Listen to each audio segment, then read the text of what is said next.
There is a hotel room somewhere in the Midwest, and the power has just gone out. A woman takes her daughter's hand in the dark. She has done this before.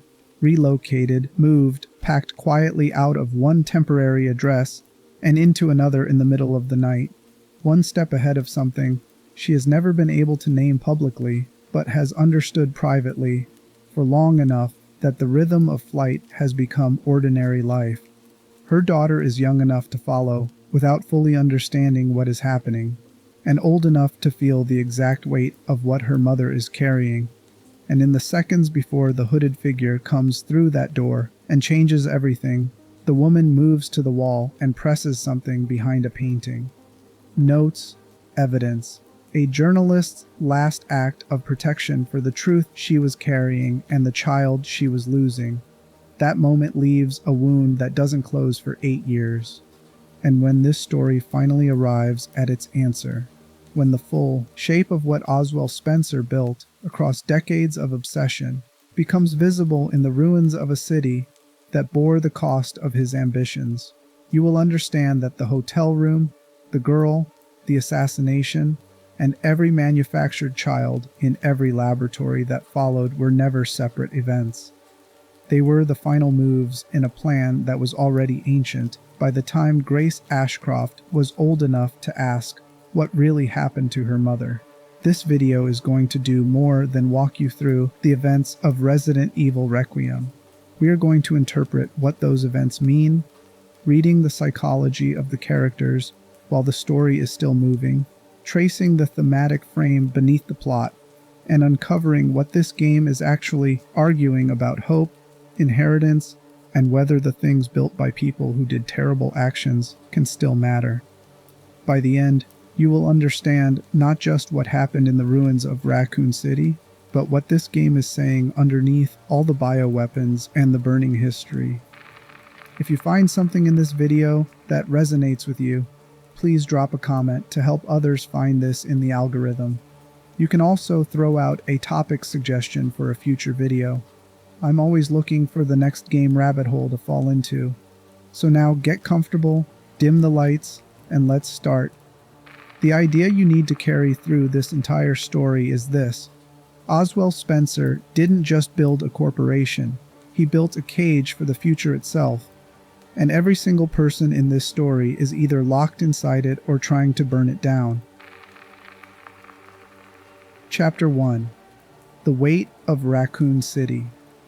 To understand Resident Evil Requiem, you first have to understand what Raccoon City left behind.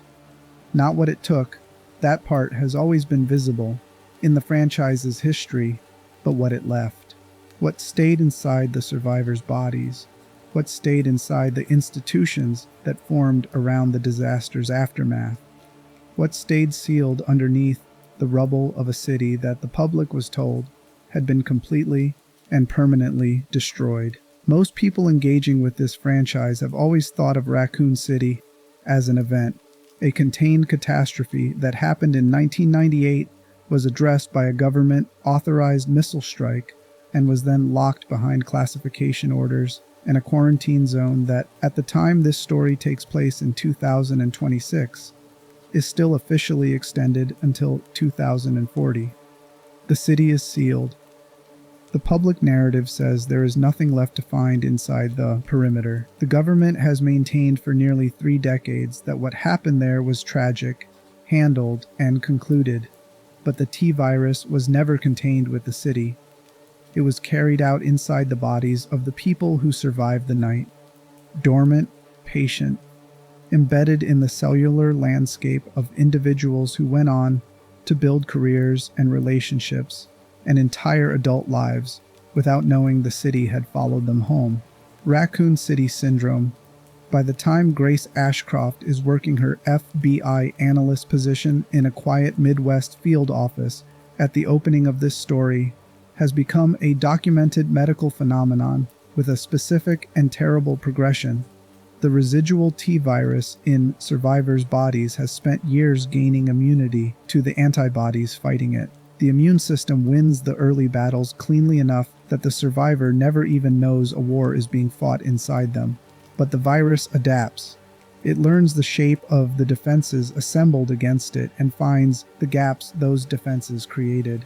Eventually, after years of invisible biological conflict inside people who have every reason to believe the worst is behind them, the T virus reactivates in its mutated form. The black bruising begins across the skin, advancing and spreading, moving toward a terminal stage where the survivor starts coughing up blood. Every documented case has ended fatally. No cure exists. An hourglass has been running inside every person who walked out of that city alive, and the sand is almost out. Leon Kennedy has those marks spreading across his skin. Sherry Birkin, who serves as his handler throughout this mission, carries them too. Both are dying at the documented pace of every other Raccoon City survivor who has reached the terminal stage, and both of them are still working, still moving through the operational landscape of a franchise that has always asked its surviving characters to keep going regardless of what that costs them personally. The game opens on mortality in a way that no previous entry in the series has framed it quite so directly. Before any monster is encountered, before any research facility is infiltrated, before any institutional conspiracy is unraveled, two of the franchise's most important characters are already dying from the original catastrophe, proving that the night that was supposed to have been over for 28 years was never over at all. Sherry Birkin's presence in this story carries its own particular weight. As the daughter of William and Annette Birkin, the Umbrella researchers who developed the G virus and died during the Raccoon City outbreak, she grew up inside the exact institutional world this franchise has always centered its deepest horror on. Her father was consumed by his research in the total, absorbing way that defines people who have organized their entire identity around professional achievement, with everything else, including the family, living in the same building as the laboratory. Her mother understood, probably more clearly than William, what Umbrella was and what it was capable of, and stayed anyway. Sherry was never given a choice about any of it. She grew up in the margins of her parents' work, present and largely unattended in a household organized around research timelines and professional obligations. She understood she was loved in theory by people too consumed by other priorities to express that love in practice. When Raccoon City fell and her father injected himself with the G virus and mutated into the creature that became one of the outbreak's most persistent threats, Sherry was caught between impossible loyalties in a collapsing building with no one qualified to guide her through it. A rookie cop named Leon Kennedy found her and kept her moving. By Requiem, Sherry is Leon's operational handler and the intelligence coordination behind his movement through the ruins, the voice finding answers from the outside while Leon moves through the wreckage. When she attempts to access a higher clearance level to investigate what Elpis actually is, she is told directly to shut the investigation down. Someone positioned above her operational scope has decided that this specific question should not be answered through official channels, which is itself an answer of a particular kind, a confirmation that whatever Elpis is, it sits inside a protected silence that extends far enough up the institutional hierarchy to reach Sherry's clearance ceiling. This directive doesn't arrive from nowhere. It connects to a web of institutional decisions made across decades, a network of organizations that have been circling the same locked object underneath Raccoon City since the missile hit and the public version of the story was constructed over the ruins. Understanding that network requires understanding the man at its origin point. But before we arrive at Spencer's full architecture, we need to spend time with the woman who was trying to expose it, and the daughter she left, standing in the dark of a hotel corridor when her work caught up with her. The Raccoon City Syndrome is a device, but it is also the story's central metaphor rendered biological. The virus was dormant in the survivors' bodies. The cover-up was dormant in the city's sealed ruins. The research program that produced Elpis was dormant inside the Ark, under the rubble. Everything that should have ended in 1998 kept living underground, adapting, waiting, finding the gaps in whatever was built to contain it. and 2026 is the year it all reactivates at once. The city that was quarantined to prevent spread did not comply with planning. The missile that was supposed to end things just preserved them instead. Keep this in mind as the story moves forward. The disease and the cover-up and the research and the grief are all running on the same timeline, all arriving at their terminal stage in the same year, all converging on the same ruins and the same girl, who was told she had no connection to any of it. Before we reach the arc, before the disc behind the painting, before the reveal that restructures everything, we need to go back to the hotel room and spend real time with what happened there, because the night Alyssa Ashcroft died is the emotional origin point of this entire story. And the specific shape of Grace's grief is the thread that holds the whole narrative together. Chapter 2. The Hotel, the Journalist, and the 8-Year Wound. The Wrenwood Hotel is the kind of place people go when they need to disappear without disappearing completely. Just another temporary address in a longer sequence of temporary addresses. Another room whose number means nothing to anyone who doesn't already know to look for it. Alyssa Ashcroft knew this life with the bone-deep familiarity of someone who had been living inside it long enough for it to stop feeling like hiding and start feeling like routine. Her journal, recovered from the hotel room in the aftermath, documents a woman managing a specific threat. She suspects they are being followed. She notes she may need to relocate again soon. The plural nature of what that journal implies, multiple relocations, a pattern of flight that has been running long enough to generate entries, tells you everything about the scale of what she had uncovered. Journalists who cover routine stories don't develop evacuation protocols for hotel rooms. Her history in the Resident Evil universe reaches back to the original catastrophe. Alyssa was one of 8 people present during the Raccoon City outbreak who survived that night and made it out alive. She went on to do what survivors with her particular instincts tend to do. She kept investigating. She reported on the Baker kidnappings connected to the events of Resident Evil 7.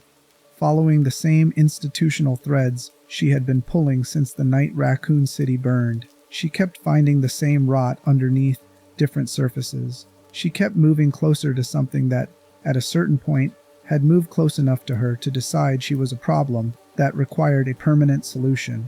On the night at the Wrenwood Hotel, the phone call comes first, then the lights go out.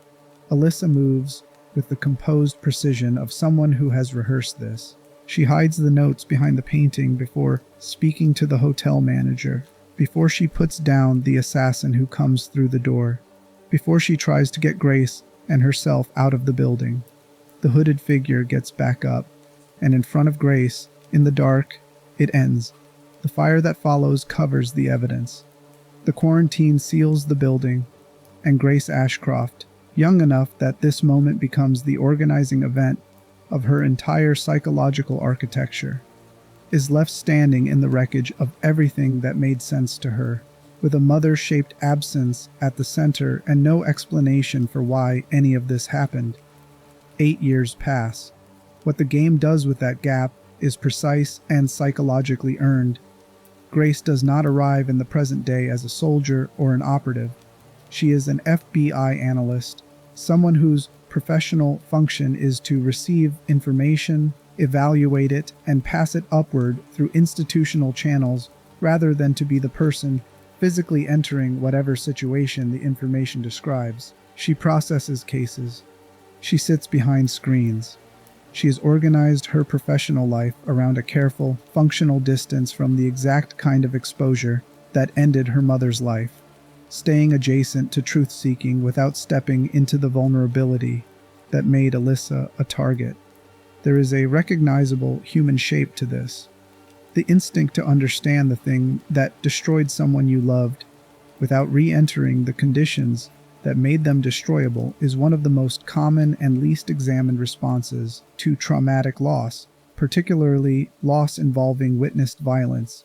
You keep the questions alive because abandoning them feels like abandoning the person, but you manage the proximity to those questions carefully, holding them at a distance that allows you to continue functioning.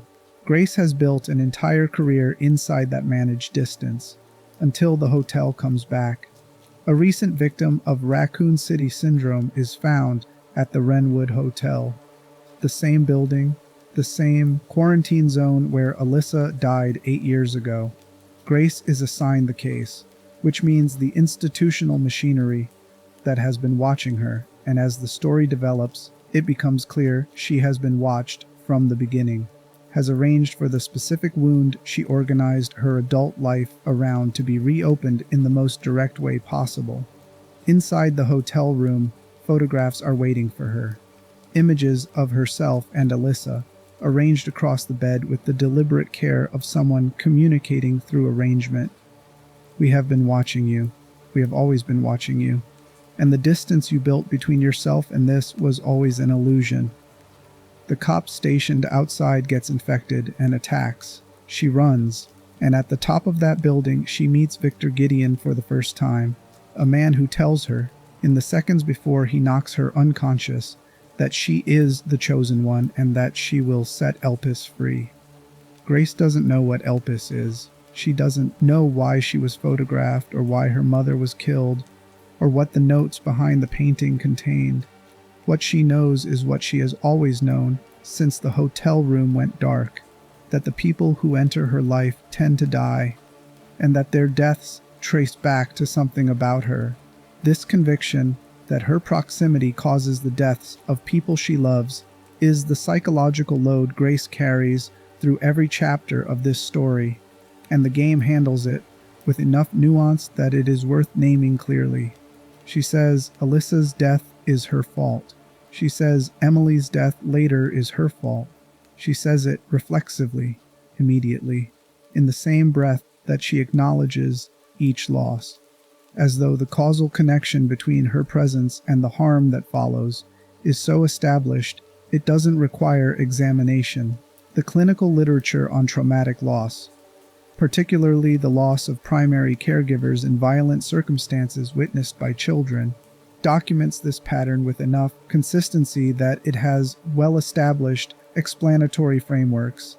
A child's mind encountering the randomness and injustice of watching a parent die violently in circumstances the child could not influence tends to reach for an explanation that makes the loss make sense.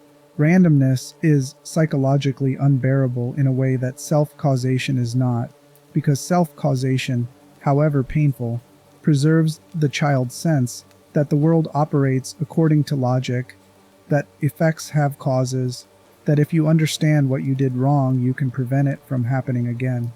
The explanation that is always available, that requires no external evidence, that cannot be disproven by any fact about the outside world, is that the child was the variable, that something about the child's existence or inadequacy or failure to act was what tipped the situation into catastrophe.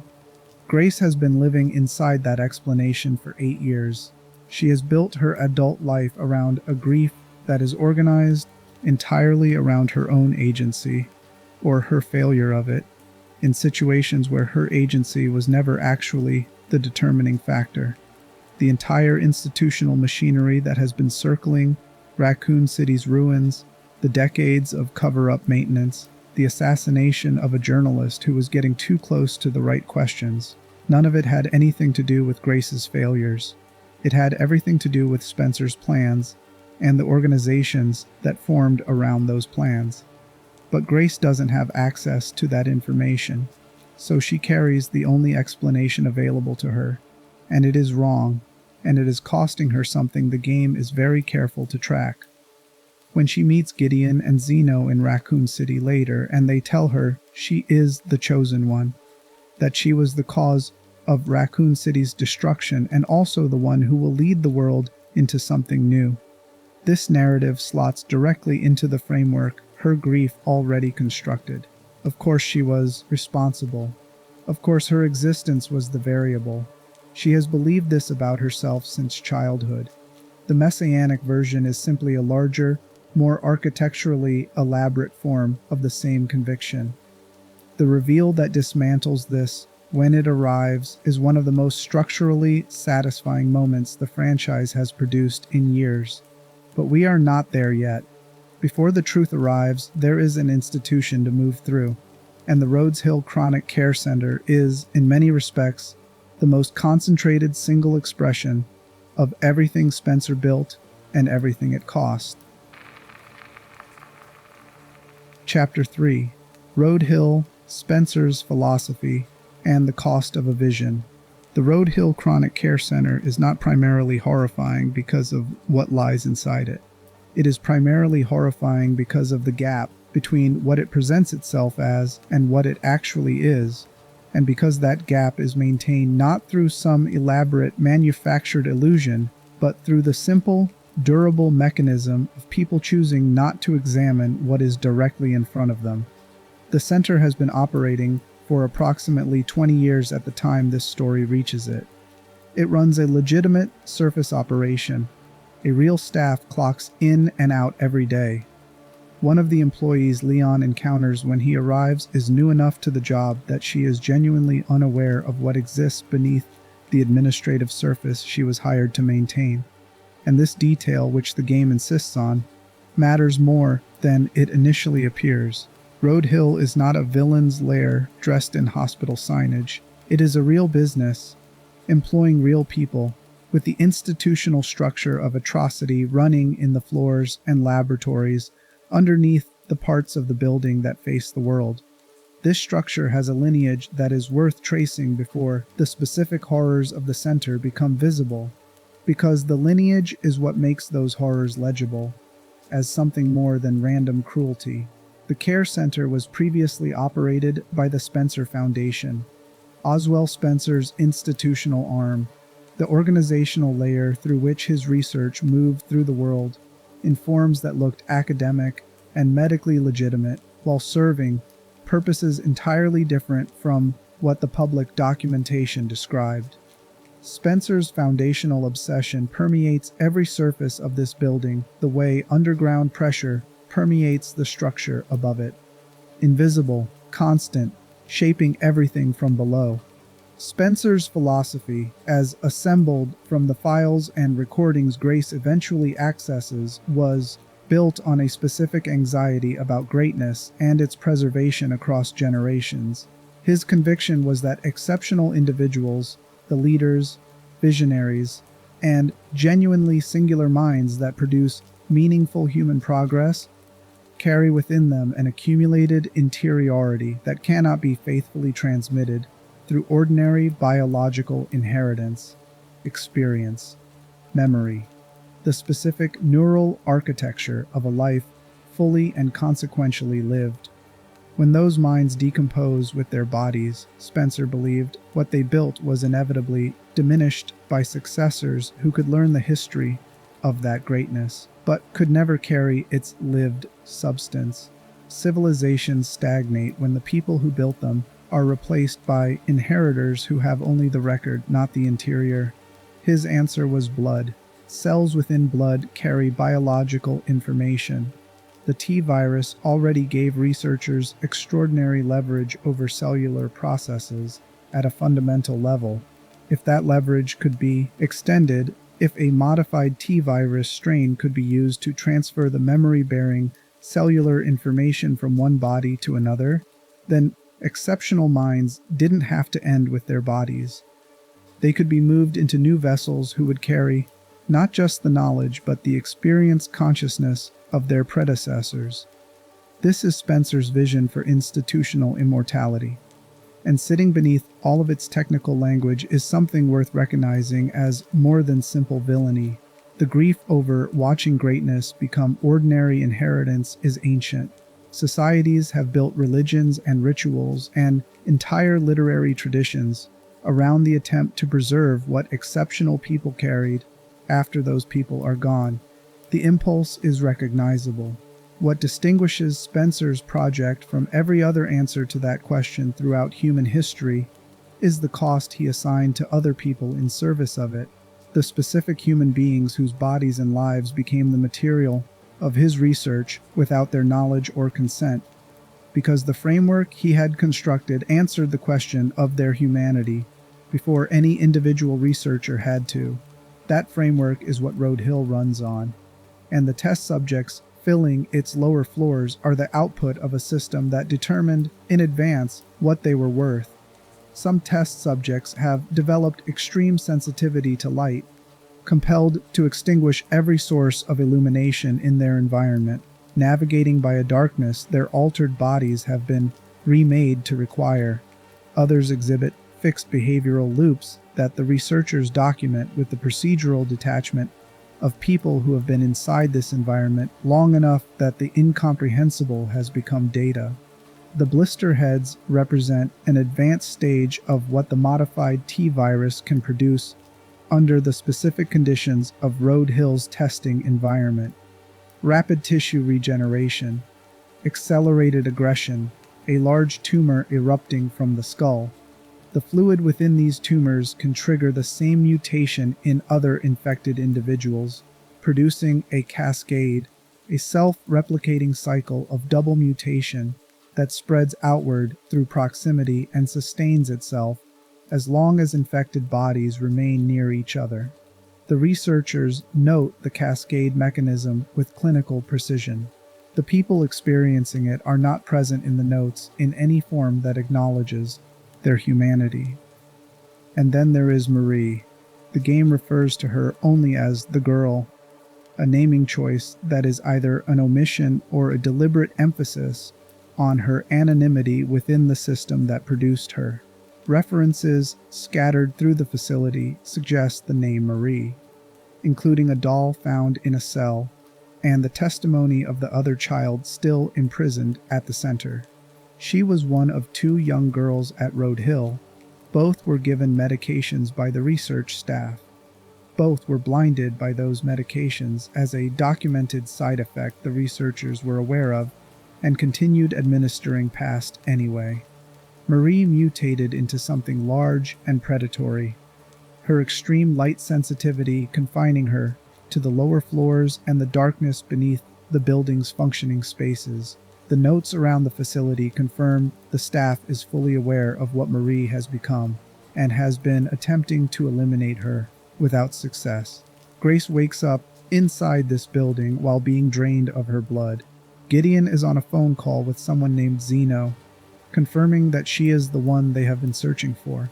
The moment that confirmation is secured, the care center's 2 decades of accumulated infrastructure, the laboratories, the test subjects, the research files, the staff, Marie still moving through the darkened lower floors, all of it becomes expendable. It was always infrastructure, a mechanism for finding one specific person. With her located, Gideon activates the facility's self-destruct sequence. The underground floods with blood. Grace runs.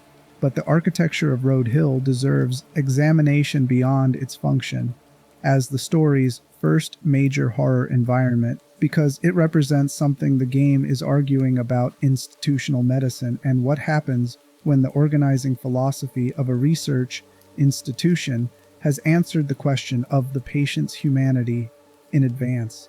Real medicine treats the patient in front of it as the reason the encounter exists. Spencer's framework treated the patient as a container, a vessel whose significance was entirely determined by what could be extracted from it and what it could be made to carry toward the research's objectives. The people inside Road Hill are not medical failures. They are the intended outputs of a system built to manufacture specific biological states, and the fact that manufacturing those states required human subjects who suffered and died was, within the system's own internal logic, simply the procedural cost of producing results. This is not unusual in the actual history of institutional research. Throughout the 20th century, populations in institutional care, orphanages, psychiatric facilities, prisons, poverty programs, were used as research subjects in ways that only became visible when declassified. Records made the scale impossible to minimize. The ethical frameworks now protecting research subjects from coercive participation were built specifically because In the absence of those frameworks, the accessibility of institutionalized populations and their lack of advocates was treated as a research convenience. The institutional logic was almost always structurally identical. These subjects are available. Their consent is manageable. Their outcomes are documentable. And the research serves objectives significant enough to justify the approach. Road Hill is that logic running inside a fictional universe with a specific and focused shape pointed toward a single obsessive goal that Spencer had been pursuing since before most of the people inside that building were born. Gideon presents himself as a servant of Spencer's vision, and in a narrow technical sense, he is, having maintained the research infrastructure through decades of organizational change and institutional restructuring. But the more important question the game begins to ask through Road Hill is not what Gideon is serving. It's what Spencer was actually building toward in the final years of his life. That question won't be fully answered until the disc behind the painting. Before we arrive there, though, there is a child named Emily, whose story contains the most concentrated version of what Spencer's institutional machinery ultimately produced, and whose fate becomes the specific event that cracks something open in Grace that no amount of grief management had reached yet. Chapter 4: The Children the System Built. There is a girl named Emily in a locked room at the Road Hill Chronic Care Center, and she is waiting in a darkness she cannot see past. By the time Grace finds her and brings her into the corridors, Emily has become the emotional center of gravity for the story's first half. She is a child. She is blinded by the medications the researchers administered as part of protocols they were aware would produce this outcome and continued past anyway. She has no apparent framework for the full scope of what was done to her inside this building. She follows Grace with the uncomplicated trust of someone who has decided, based on the evidence of being found and moved and spoken to without cruelty, that this new person is safe. That trust, the simple, uncalculated faith of a child extending itself toward an adult in the absence of anything better, becomes something Grace carries out of the building that she cannot put down and cannot fully account for. Emily's history, as it assembles across the game's documents and the reveals that follow, reaches back much further than Road Hill. She is part of a program whose origins are in the Raccoon City orphanage that Umbrella had operational involvement with during the pre-outbreak period, a facility where, under Spencer's early direction, children with recombinant DNA were produced and tested toward the goal of engineering a biological key. Spencer had built a specific genetic password into the ELPIS containment system, a biological signature precise enough to be unforgeable, specific enough that only one individual could carry it naturally.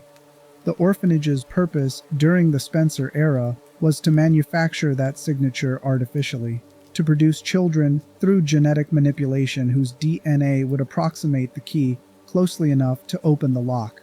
None of them produced the right result. The missile destroyed the building, the quarantine sealed the ruins, and the research continued. Photographs recovered from the Ark's files document girls like Emily across the decades between the orphanage's destruction and the present day. A research program that kept running through the care center's infrastructure, processing candidates, finding them insufficient, and producing more candidates. Zeno's summary of this history is delivered with the flat organizational brevity of someone for whom the human cost of what he is describing has never been a significant variable. All of these copies were made to replicate Grace. All of them failed, until the hundreds of girls, Marie and Emily and every unnamed candidate before them, were simply numbers in a research program that needed them to be numbers rather than people, because acknowledging what they were would have required acknowledging what was being done to them. Watched constantly, given no privacy, tested, blinded, some of them mutated into creatures that the staff was then tasked with eliminating, set aside when their results came back negative, or continuing to exist in the facility's lower floors as ongoing problems the institutional machinery was still attempting to resolve. The care center's notes don't document sadism. They document administration, the organized, procedural management of a research program that happened to involve bringing human beings into existence for a purpose and managing the consequences when that purpose wasn't served. This is where the game's most important insight about institutional evil becomes most concrete. The horror of Emily and Marie and the program that produced them is not located in any individual act of deliberate cruelty. No single researcher in those files is portrayed as enjoying what they are doing. The horror is organizational. The institutional structure handled the moral calculus so that no individual inside it had to.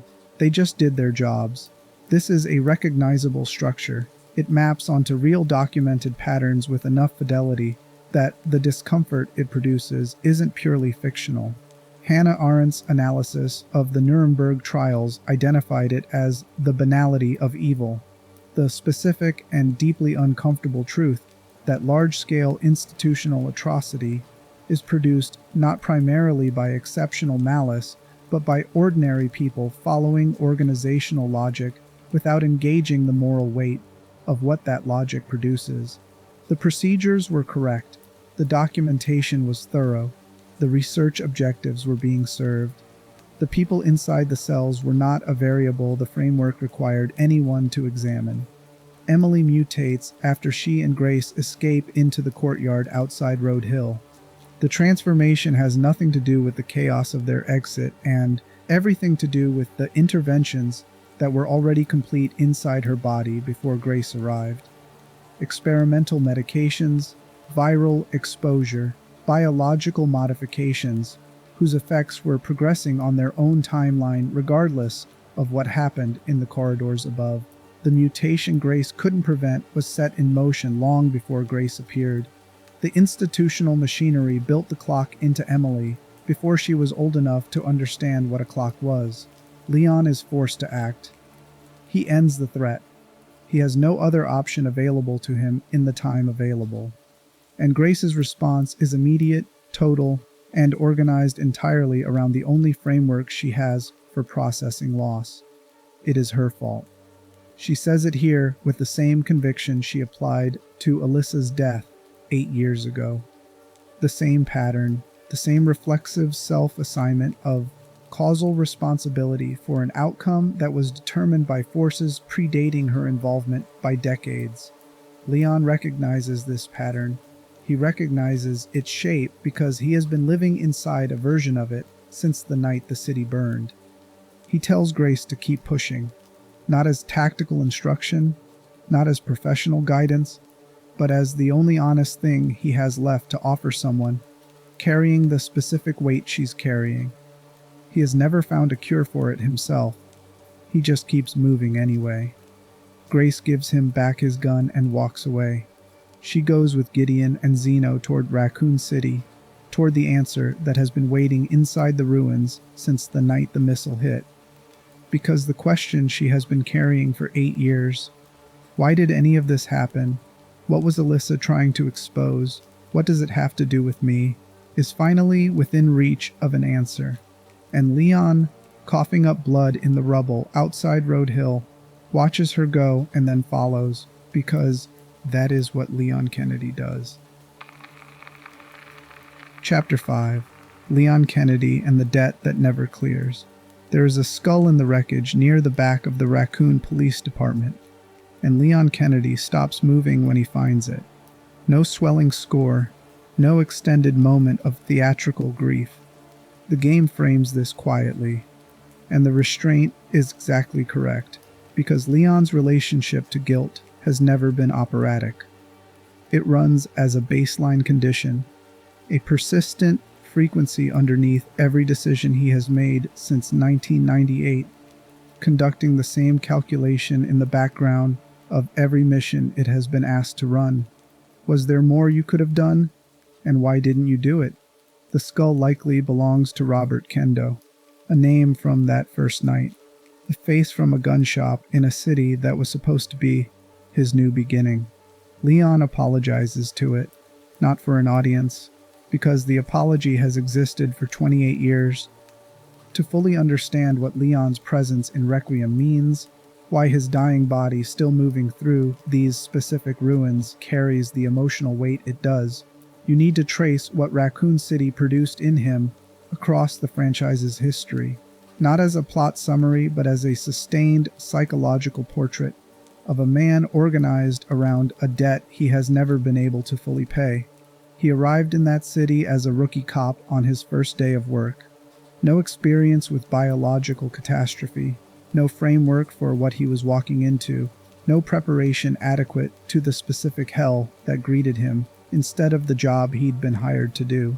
He survived through the quality that has defined him across every subsequent appearance, the refusal to stop moving regardless of what it costs him.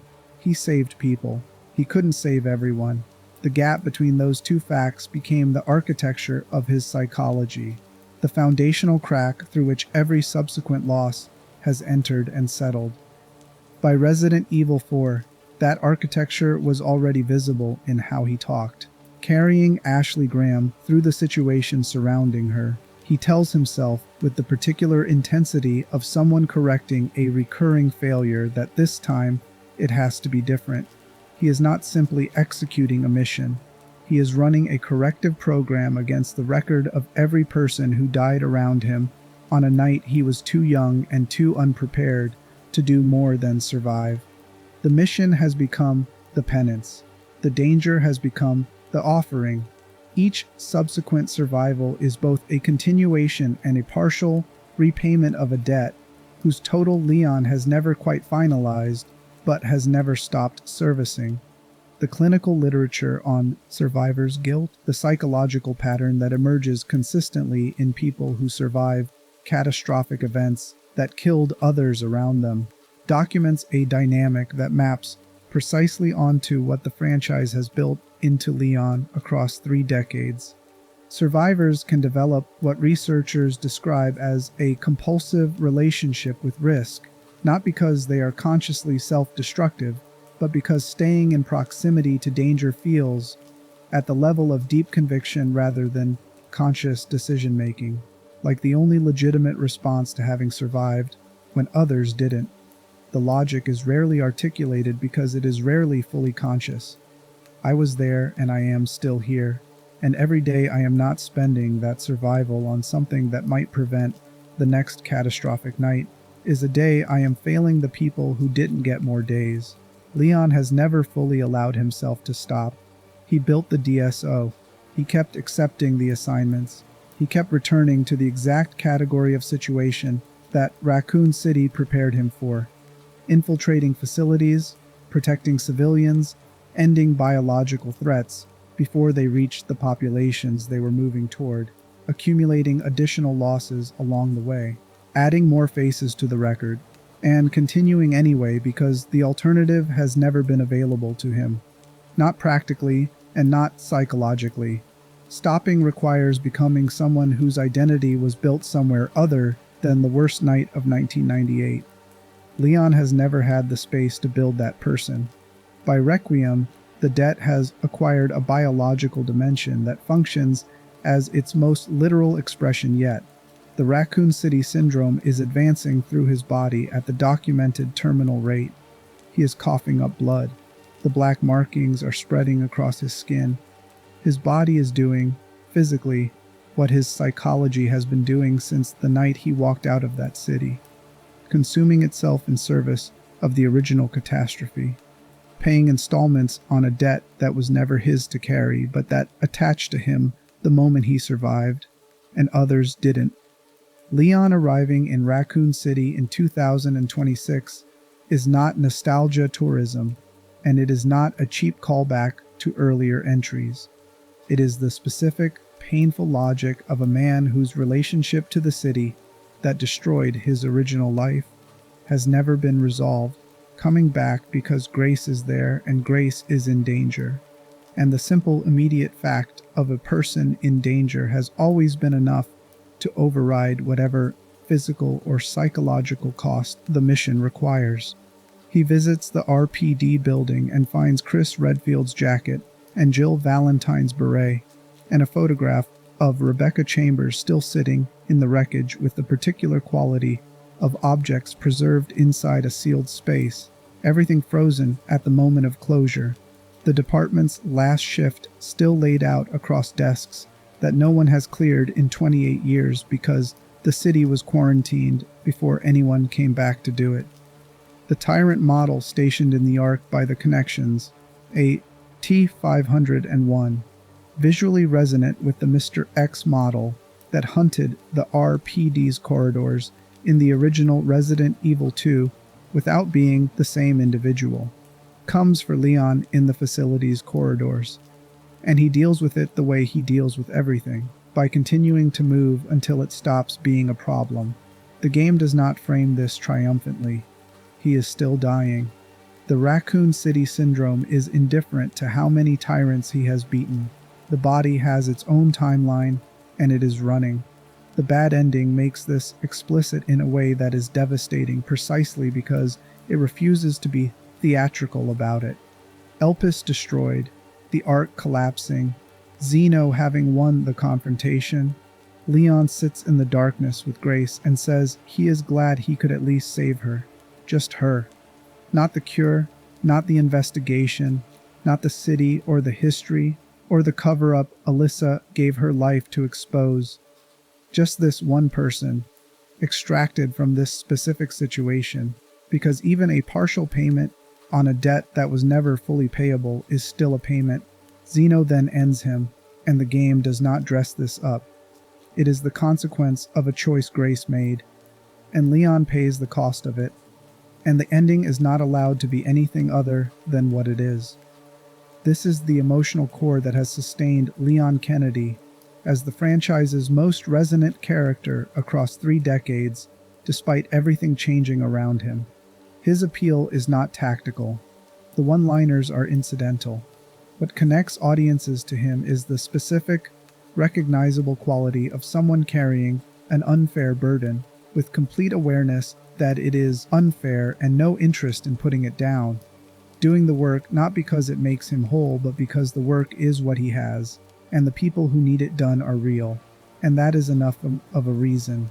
Sherry Birkin's parallel arc through this story is quieter and less narratively centered, but it carries its own psychological specificity that rewards attention. She grew up inside Umbrella's institutional world with no choice in the matter.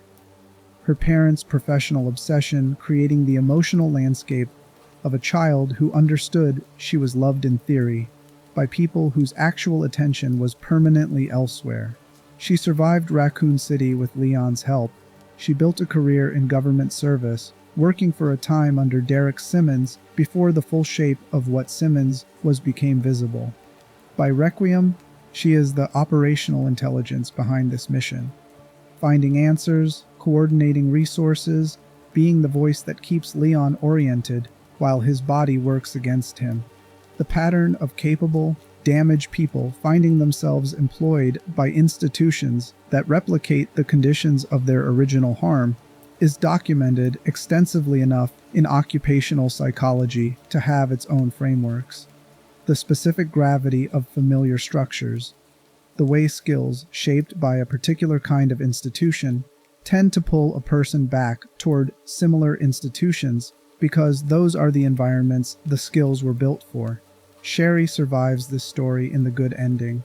Elpis cures her Raccoon City syndrome. The phone call Grace receives in the epilogue confirms it. The clock stops. The biological debt the city was collecting from her body is cleared. But the cure of the syndrome and the cure of everything Umbrella's institutional legacy represents are not the same event, and the gap between them is where the second half of this story lives. The ruins of Raccoon City are waiting, and underneath them the Ark has been operational for 28 years, holding a secret that every organization in the franchise's institutional landscape has been trying to reach without fully understanding what they were looking for. Chapter 6. what the missile was really for. Raccoon City in 2026 is a ruin that was never fully allowed to become one. The buildings near the outer edge of the blast radius stand with limited structural damage. The infrastructure is compromised in the specific way that suggests selective impact rather than total annihilation, damaged enough to appear destroyed from the outside, intact enough to preserve what the people who authorized the strike needed to preserve. The zombies under the rubble are still moving, still active after 28 years, bodies sustained by the specific biology of a virus that the missile was never going to eliminate through surface-level destruction. And somewhere beneath the streets, the ARC, Umbrella's Administrative Research Center, the facility Spencer built to house his most significant work, is fully intact, fully operational, and filled with the evidence of a plan that outlasted the organization that created it. The gap between what the Raccoon City missile strike was presented as accomplishing and what it actually accomplished is the structural reveal Requiem has been building toward since its first frames. The public version was always containment. A virus spreading through a city, a government-authorized strike to prevent further spread. Total destruction, tragic but defensible. The quarantine zone maintained afterward was framed as responsible management of a biological disaster site, the natural and appropriate long-term precaution following a catastrophic outbreak. Sherry Birkin's intelligence, before she is ordered to shut the investigation down, surfaces documentation that reframes every layer of that public version. A leaked communication between a Connections representative and someone inside the Department of Defense reveals that the strike was pushed through over presidential objection, lobbied for specifically by the Connections, the organization that would later create Eveline and whose roots reached back through Brandon Bailey to the founding period of Umbrella itself. The Connections wanted Umbrella to absorb the legal and reputational consequences of Raccoon City's destruction. They wanted the bankruptcy, the public collapse, the dissolution of Umbrella's organizational defenses, because that collapse would make Umbrella's assets, its research data, its specimens, and most critically whatever was locked inside the facility, beneath the city, available for acquisition by organizations that had been trying to access them through Umbrella's intact structure without success. The missile was not primarily a containment measure. It was a competitive acquisition strategy executed through the mechanism of a biological disaster that was already in progress. The Connections used a catastrophe they didn't create to accomplish an objective they had been working toward for years. The controlled destruction of an organization whose research they wanted to inherit, achieved in a way that would attach the moral weight of the disaster to Umbrella rather than to themselves. Derek Simmons' authorization of that strike, established in Resident Evil 6 as the act that defined his later attempts to suppress the full history of Raccoon City, fits into this picture with a specificity the game handles carefully. Simmons was a member of the Family, a shadow organization dedicated to maintaining global stability through the management of information rather than through transparent governance. His intersection with the Connections' objectives suggests an alignment of institutional interests, thorough enough that the organizational separation between the Family and the Connections may have been largely nominal, different institutional expressions of a shared project to keep Raccoon City's secrets sealed, while ensuring those secrets remained accessible to the right parties. When President Adam Benford was preparing to go public with the true history of what happened in that city, Simmons had him killed and created a new outbreak to bury the information in fresh catastrophe. The pattern is consistent. The cover-up maintains itself through escalating violence against anyone who approaches it, with enough information to make it visible.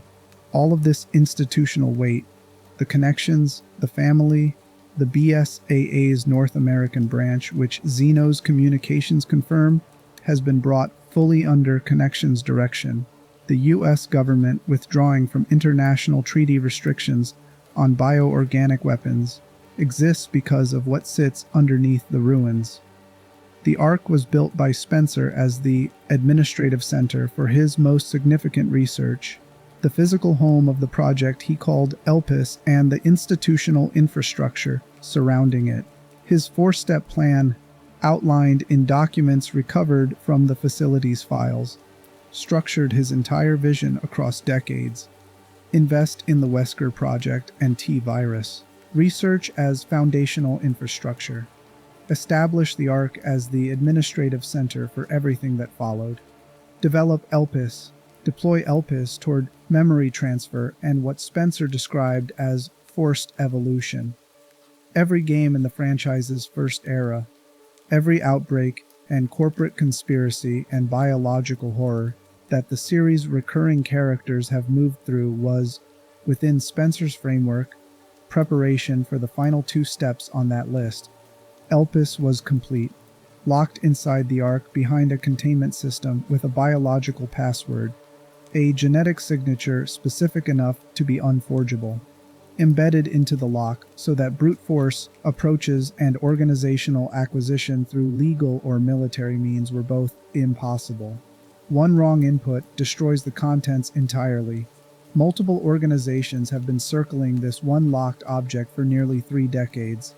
The Connections, Tricell, which appeared in Resident Evil 5, and maintained strong organizational connections to the Connections.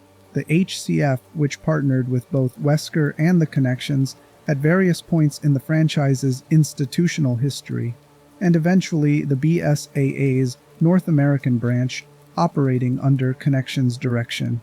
None of them could open the lock, because none of them had the key, and the key was not something that could be manufactured, though they spent 20 years trying. The attempt to manufacture the key is the Road Hill Care Center, the orphanage before it. Every child produced from those tubes in the Raccoon City facility, and every candidate tested at Road Hill across 2 decades, was an attempt to replicate a specific genetic signature in a laboratory, to build artificially what existed naturally in one specific person. All of it failed, which is why, when the Care Center's network of surveillance and investigation finally identified Grace Ashcroft, identified the person whose DNA carried the signature, not because she was engineered to carry it, but for reasons the story hasn't yet revealed. The entire infrastructure of the search became dispensable. Gideon activates the self-destruct. The center's 2 decades of accumulated horror are released into the blood-flooded corridors, and Grace is taken to Raccoon City, because the lock is here, and they believe she is the key. What they don't know, what the story is carefully withholding until the disc behind the painting delivers the real answer, is that everything they believe about Grace is wrong, and everything they believe about what is inside the lock is wrong with it. But before the reveal arrives, there is the matter of understanding who exactly Gideon and Zeno are, because both of them are doing something more psychologically interesting than simple villainy, and the institutional logic driving each of them carries its own specific insight into how Spencer's cage has maintained itself across decades of organizational change. Chapter 7. Spencer's Cage. Victor Gideon is a true believer who missed the revision. That is the simplest and most complete summary of what he is, and every detail of his behavior in this story is the elaboration of that summary. His background is specific in ways the game makes legible through its documentation.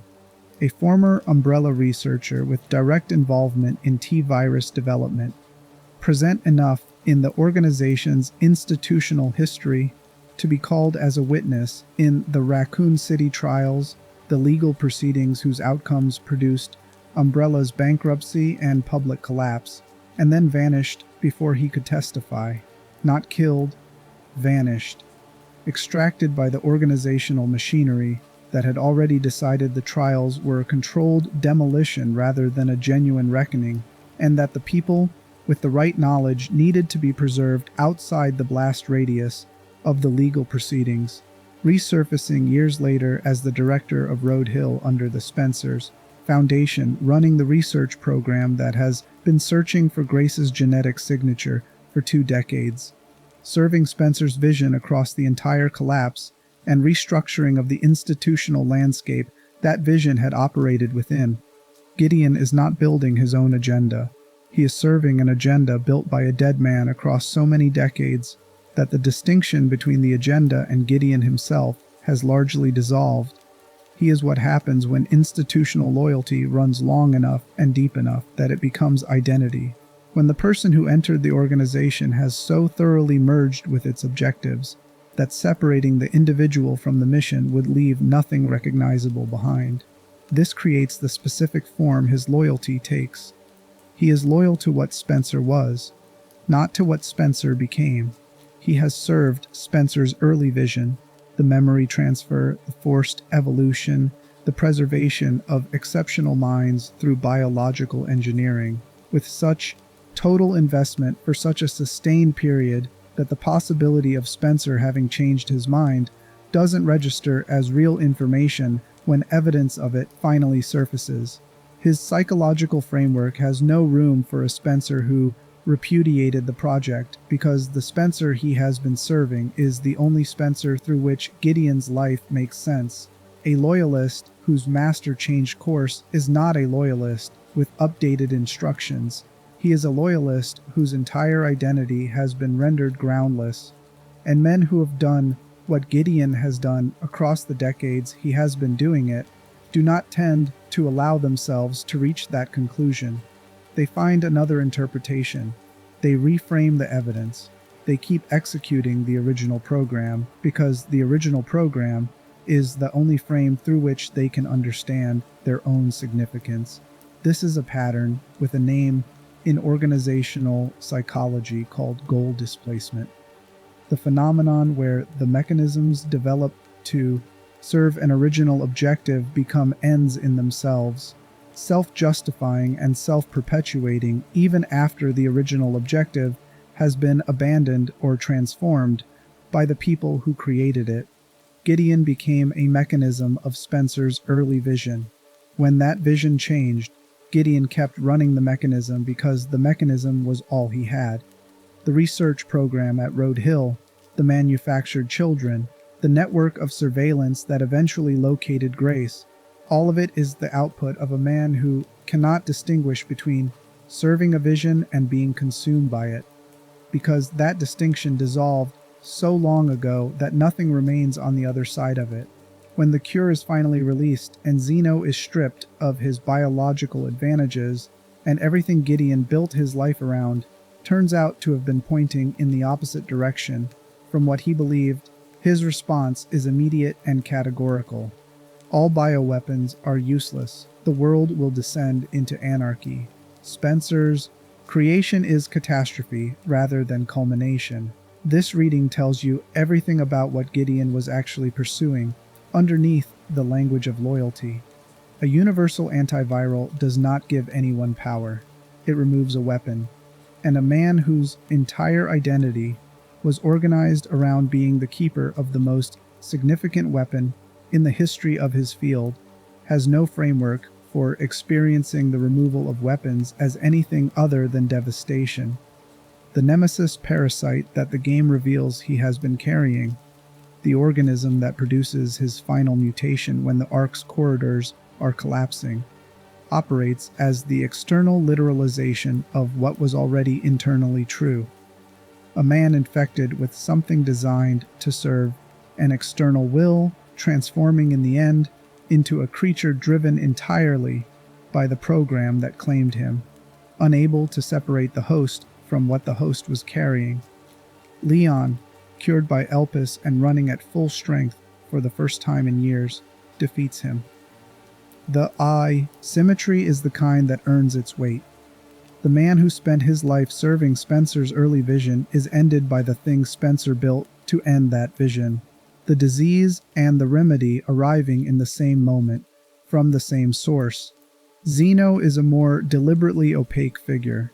and the game's choice to hold his full identity at the level of strong implication rather than explicit confirmation is either preparation for what comes in subsequent DLC or a deliberate acknowledgement that some things about the connections are better understood through their patterns than through their individuals. What the game establishes is specific enough to work with. He is a member of the connections, carrying biological capabilities beyond ordinary human ranges, operating with the particular certainty of someone who believes they possess a comprehensive understanding of the situation's architecture, while everyone else is operating with incomplete information. When Gideon's operational usefulness expires, Zeno cuts him loose without hesitation. The institutional ethics of an organization that processes human beings as resources until they become liabilities, then removes them with the same procedural efficiency that characterized their original deployment. When Gideon calls Zeno an imitation, the word lands with the weight of both accusation and clinical observation. The game is structured as a requiem for the Umbrella era, a sustained acknowledgement of everything the franchise's first major arc built and what it cost, and Albert Wesker is the defining figure of that era. Eugenically engineered as part of Spencer's Wesker project, biologically enhanced beyond ordinary human capability, driven by a philosophy of human evolution through selective viral application to populations he judged worthy of survival and advancement. Killed by Chris Redfield in Resident Evil 5. His death closed the original chapter, the connections manufacturing a functional imitation, someone carrying Wesker's biological advantages and his philosophical orientation toward control and dominance, deployed in service of an organization pursuing objectives structurally similar to Wesker's own, would be entirely consistent with a franchise pattern that has always insisted on institutional immortality over individual mortality. Organizations in this universe do not die when their leaders die. They reconstitute. They find new personnel for old ambitions, new faces for established frameworks, new vessels for appetites that have been running since before the current generation of characters was old enough to understand what they were caught inside. The connections cloning or replicating Wesker in some functional sense is the franchise's most direct expression of this pattern, and if the DLC content bears this implication out, it will retroactively sharpen everything about Zeno's presence in Requiem. The specific quality of his certainty, the specific shape of his institutional reach, the specific way he treats people as variables in a calculation whose outcome he has already decided. What Zeno believes Elpis is reveals the full shape of what the connections have been building toward across every appearance in the franchise's history. He believes it is a mind control virus, the ultimate instrument for population-level compliance, the biological lever that could rewrite human consciousness at scale and place it under the direction of whoever controlled the delivery mechanism. An organization possessing that technology would hold a form of power that no military capability, no economic leverage, no political structure could effectively counter.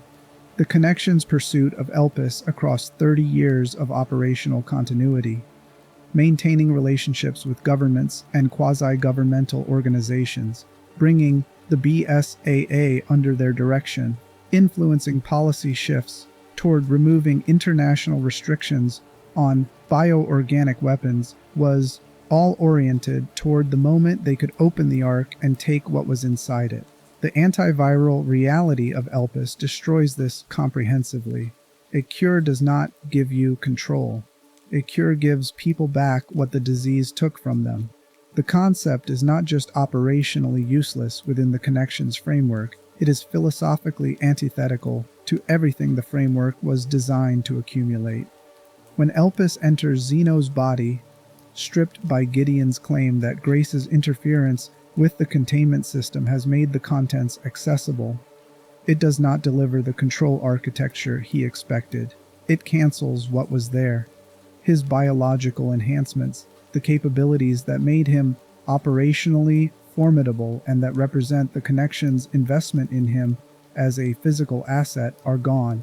He becomes, for the first time in whatever constitutes his existence, ordinary and ordinary. Facing Leon Kennedy running at full strength for the first time in years is not enough. He loses the confrontation. He dies. The imitation of dominance, stripped of the capabilities that sustained the performance of dominance, reveals exactly what Gideon's word implied, something that occupied the role without carrying the conviction, a copy that worked right up until the conditions it was built for stopped existing. Together, Gideon and Zeno represent the two faces of how Spencer's cage has maintained itself across decades of organizational change. The true believer who kept executing the original instructions after the man who wrote them had already revised them, and the manufactured successor who inherited the capabilities without inheriting any of the complicated internal history that made those capabilities meaningful to the original. Between them, they built the operational structure that found Grace, brought her to Raccoon City, and opened the Ark. In doing so, they delivered Spencer's last act to the world.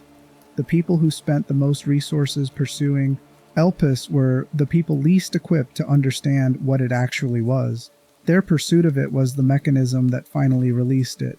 There is a bitter, specific irony in that, the kind that belongs to stories about institutions running programs whose original purposes have been forgotten, where the machinery keeps moving forward out of momentum, and the destination it arrives at is the opposite of the destination it was aimed toward. But we are still missing the most important piece. We know what Gideon and Zeno wanted. We know what they believed about Grace. We know what they believed about what was inside the Ark. What we don't know yet is what Spencer actually built there, and what he actually intended Grace to be, and what the disc behind the painting says when the truth finally has to be said out loud. That moment is here. Chapter 8. The Disc Behind the Painting. Alyssa Ashcroft hid an MO disc inside her bag in the hotel room before the hooded figure came through the door.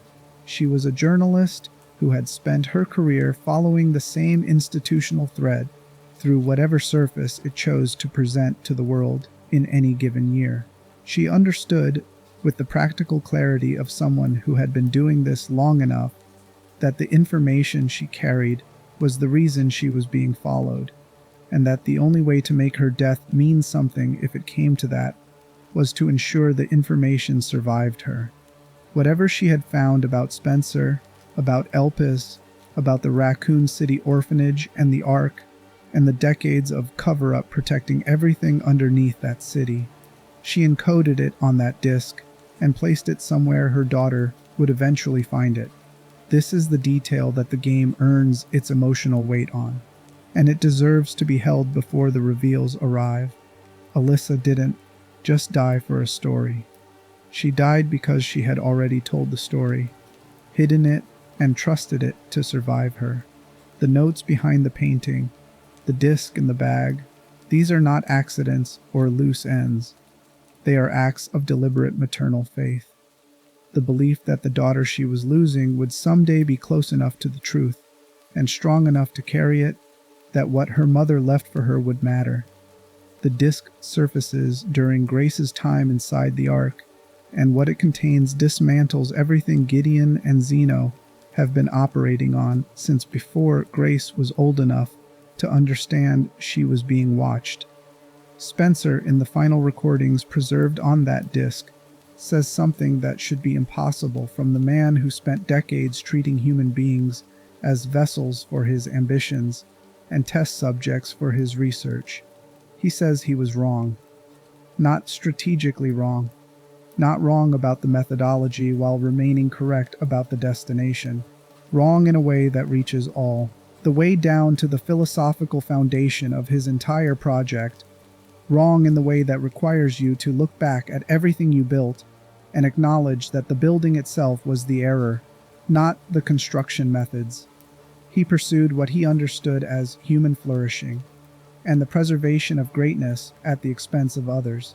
His research did not generate collateral damage on the way toward a beneficial endpoint. The suffering was the mechanism. The people used were the material.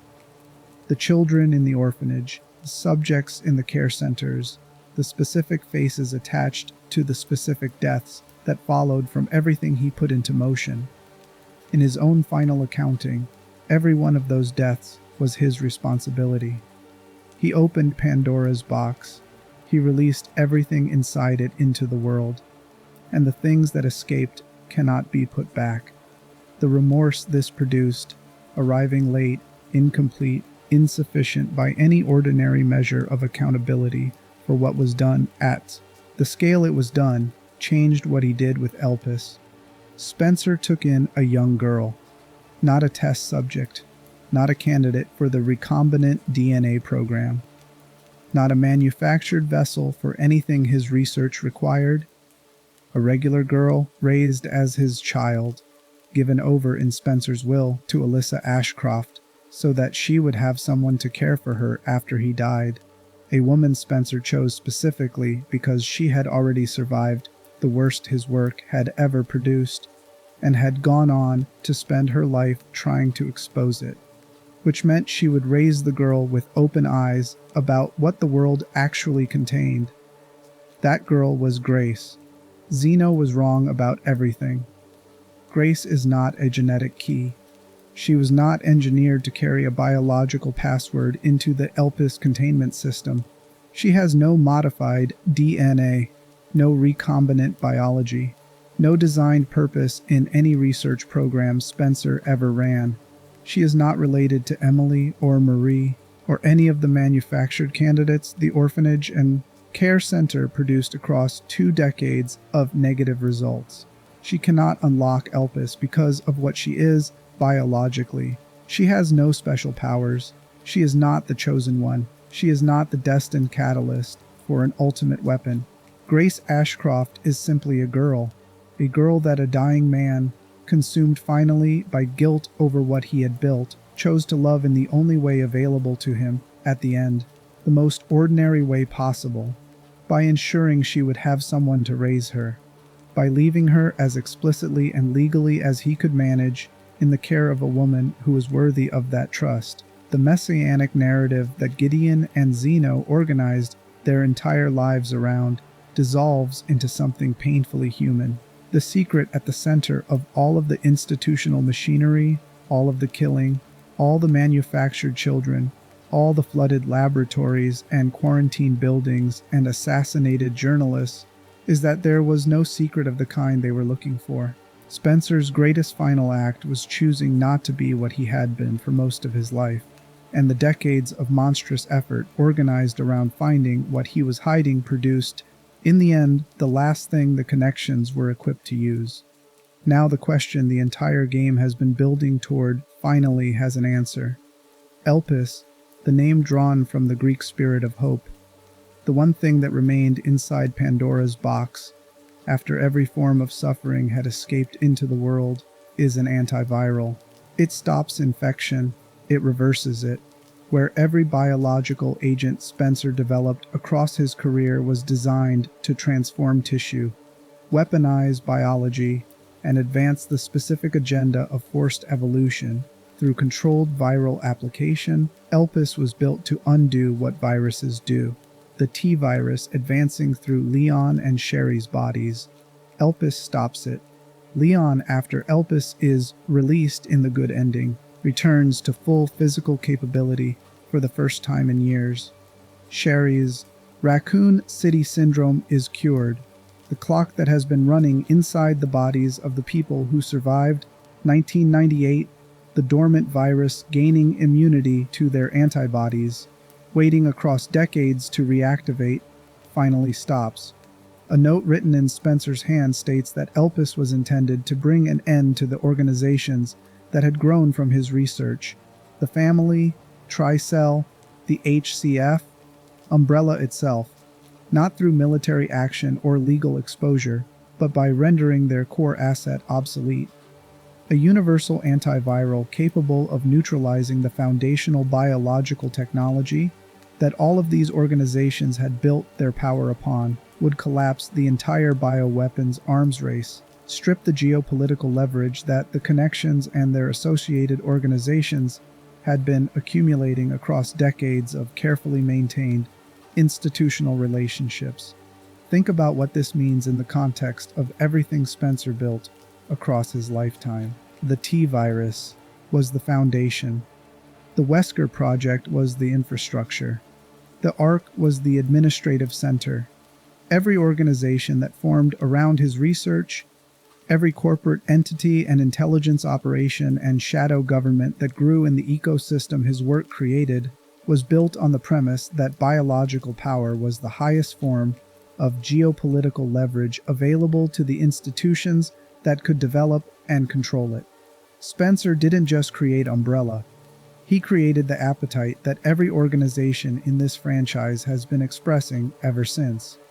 He infected the institutional world with the belief that biological control was worth any cost, and every organization that followed was simply a new vessel for that same hunger.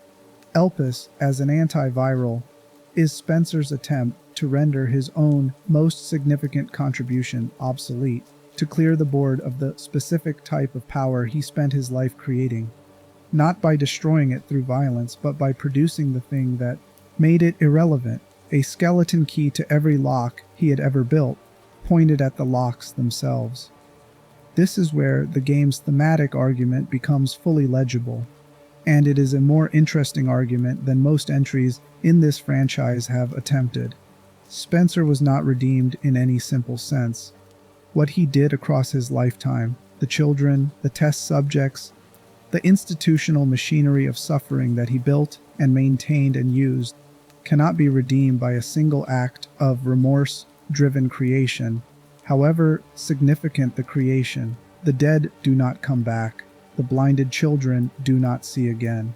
The 20 years of manufactured candidates do not retroactively receive the childhoods they were denied. The disc behind the painting and the antiviral inside the Ark do not constitute adequate repair for what Spencer put into the world, but the game is not arguing that they do. It is arguing something more specific and more honest, that the source of something does not determine its nature, that a thing built by hands that built terrible things can still be good, that Spencer's guilt, expressed through the most significant act available to him at the end of his life, produced something that matters, not because it balances the ledger, but because it is genuinely what it is, regardless of who built it and why, and with what inadequate mixture of remorse and self-justification. That argument is what Grace is being asked to act on when she stands at the containment system with the password in her hand and a choice to make. And the two ways that choice can go are the two most honest endings the franchise has produced. We have now arrived at the moment where everything the game has been building toward converges. If you have been with this story from the beginning, you know most of the architecture now. What remains is understanding what the endings are actually saying, and what Grace's choice, made in the dark beneath a city that was never fully destroyed, reveals about the kind of story Resident Evil Requiem was trying to tell all along. Chapter 9: The Two Endings and What They Say. The two endings of Resident Evil Requiem are not simply a good outcome and a bad outcome. They are two different arguments about what kind of agency Grace Ashcroft actually possesses after everything the story has moved her through, and what those different versions of her agency reveal about the game's deepest thesis. In the bad ending, Grace destroys Elpis. She enters the wrong password, and the containment system does exactly what it was designed to do: eliminates the contents rather than risk them falling into hands that would use them as a weapon. The logic here is not irrational, and the game does not frame it as simple cowardice or simple failure.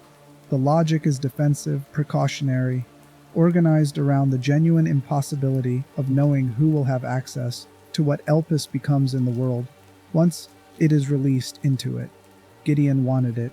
Zeno wanted it. The connections have wanted it for 30 years. The US government ordered Sherry to stop investigating it. The BSAA's North American branch is fully under Connections control and has been positioning in Raccoon City. Given that litany of institutional actors circling this one piece of biological technology, given that every organization powerful enough to reach the Ark has been trying to reach it for precisely the kind of weaponization Spencer spent his last years trying to prevent, the argument for destroying it rather than releasing it into a world that will immediately attempt to weaponize it is not a weak argument. It is a coherent, defensible, deeply understandable response to a situation where the cure and the weapon look identical from the outside, and every institution positioned to acquire the cure has already demonstrated it views the distinction as irrelevant. But Leon pays for that choice. Zeno defeats him, a man weakened by advancing Raccoon City syndrome, facing someone with biological enhancements intact, the outcome. Predictable once the variable that would have equalized the confrontation has been destroyed, and Leon sitting in the darkness of a collapsing Ark with whatever time remains to him, says he is glad he could at least save her, just her. Not the cure, not the history, not the investigation Alyssa gave her life to conduct. Just Grace, extracted from this situation, alive, because even a partial payment is still a payment, and stopping without paying anything at all has never been available to him.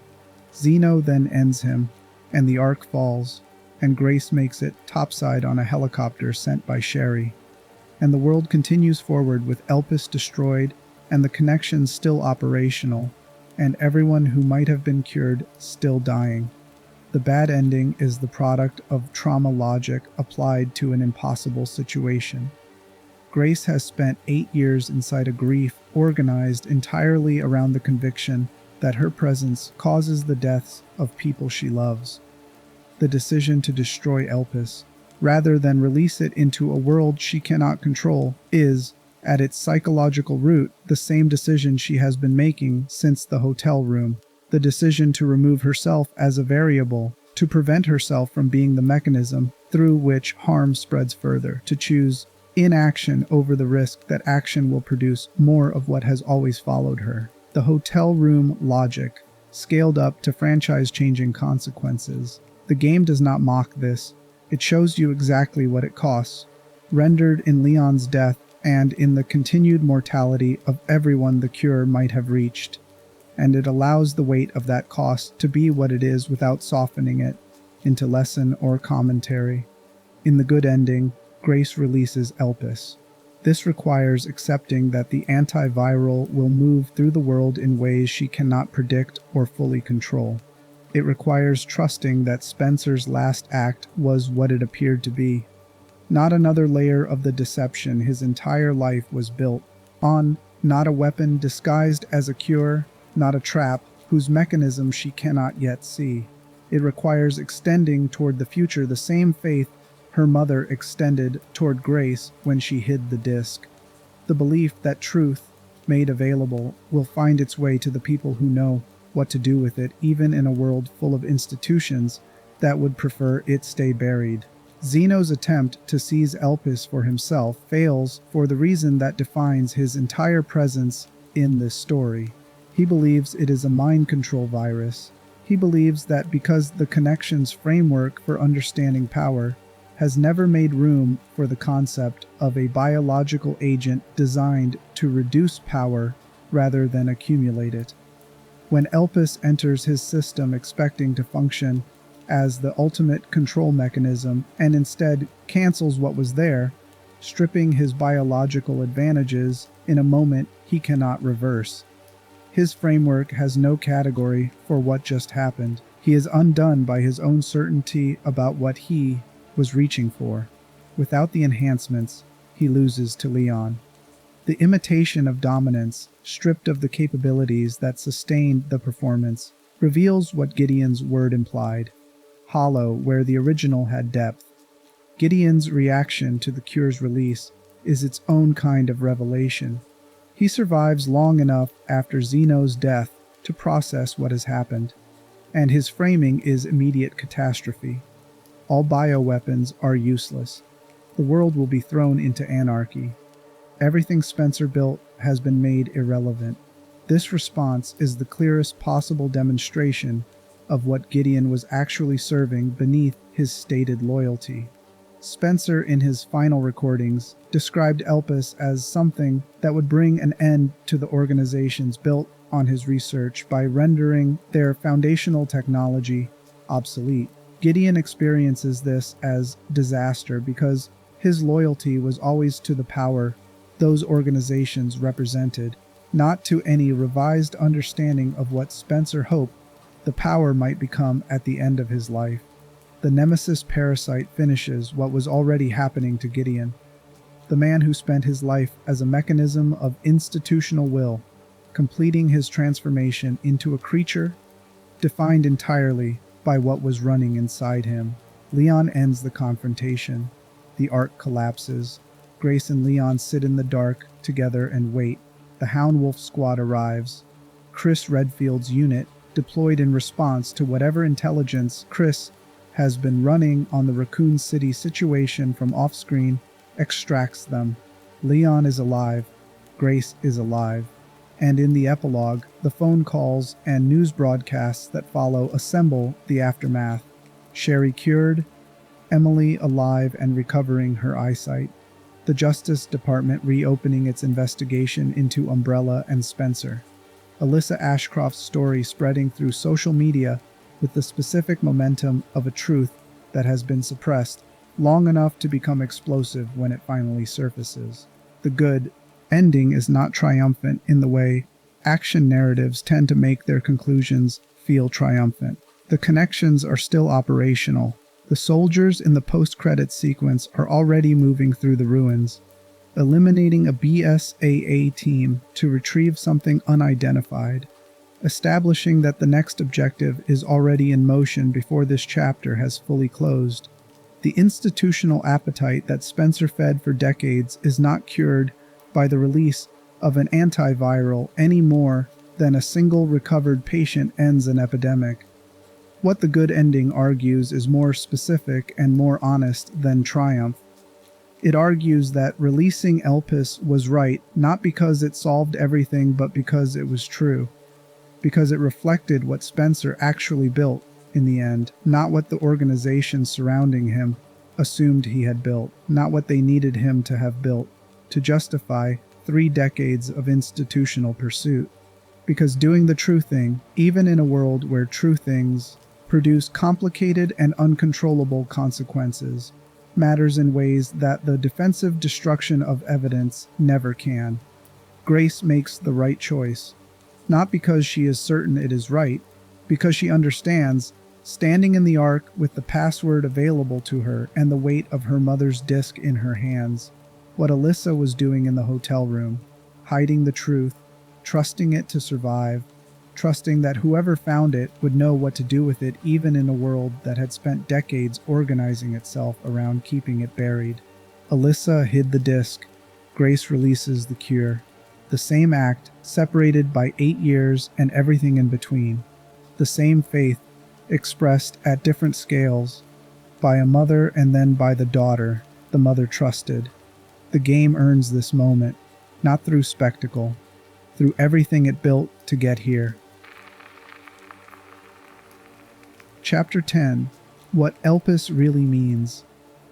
There is a structural argument running through the entire Resident Evil franchise that Requiem finally makes fully explicit, and it has been there since the original game, embedded in the pattern of every entry rather than stated directly until this one. The series has always been organized around escalation. Each new entry introduces a biological threat representing a developmental advance over what came before, a new organism, a new viral strain, a new category of engineered creature that pushes the arms race one step further from the biological baseline of ordinary human life. The T virus produced zombies, and the cascade of mutations it enabled across the first 3 games.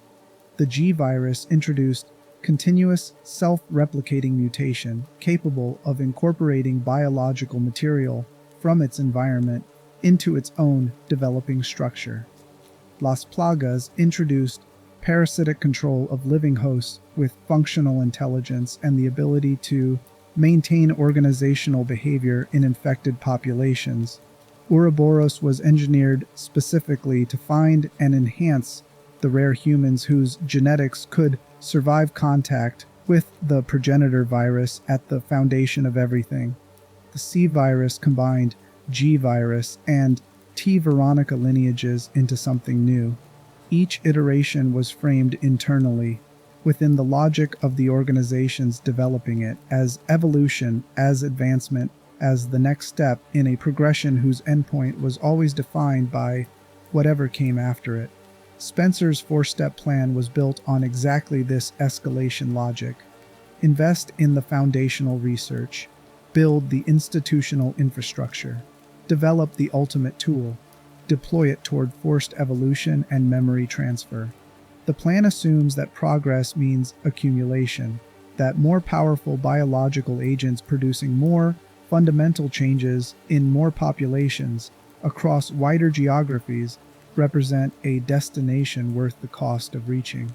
Every game in the franchise's first era was, within Spencer's framework, a step on the ladder toward the final 2 items on his list. Elpis breaks this logic entirely, not by being more powerful than what came before, by refusing the premise that power in the direction of accumulation is what the situation required. An antiviral is not the next step in the escalation. It is the refusal of escalation. It is Spencer in the last years of his life, stepping outside the framework he had spent decades constructing and asking what would happen if the entire project simply stopped, if instead of the next virus, the next mutation, the next leap toward forced evolution, someone built the thing that made the previous leaps reversible. The thing that pointed backward along the progression and said, this does not have to be permanent.